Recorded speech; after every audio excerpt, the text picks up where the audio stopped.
ลืมถาม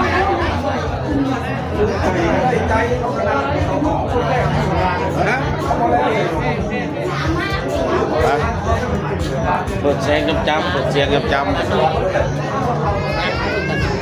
งานแต่งแบบบ้านๆแจ้งครับนี่แล้วน้องสาวเบิกปัตตสุมเมืองจะพอในแปลงสวนฉีดกับคนไหน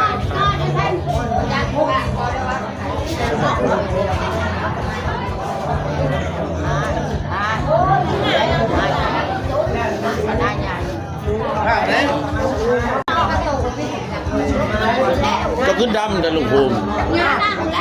มันอยู่เงามืดหัวจักพี่มาอยู่เบื้องนี้เพิ่งข่าวแน่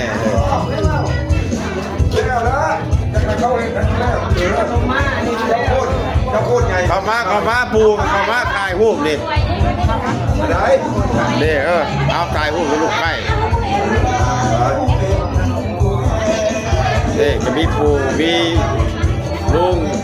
ปูย่าตายายครบหมดเนี่ยนี่ไอ้น้องพวกปลายหักแพงหมดเนี่ยนี่ฮะเขาก็ดีใจเลยเล่นน้องเคยเขาก็ดีใจเลยเขาก็ปูได้ดีใจหมดเลยลูกไก่โอ้ดีใจเลยสุดใจเลยเนาะไปเนาะที่ไม่แต่งเอาเว้าคักแล้วเอาชมมาเด้อบัดนี้เด้อนั่งลงเอาใครอัน โอ้ย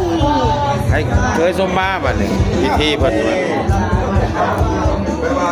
สมมาชักลายยิ่งเลยเนี่ยมันบอกให้เพิ่น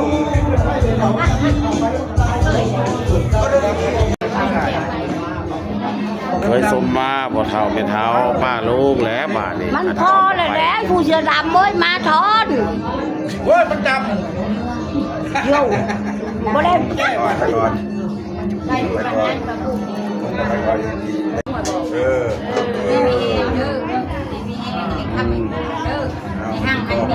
นั่งเป็นระเบียบในพวกนี้ก็ดี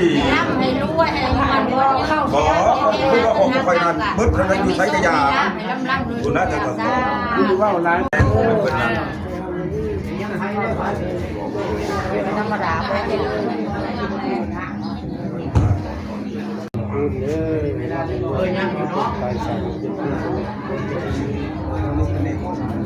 จบ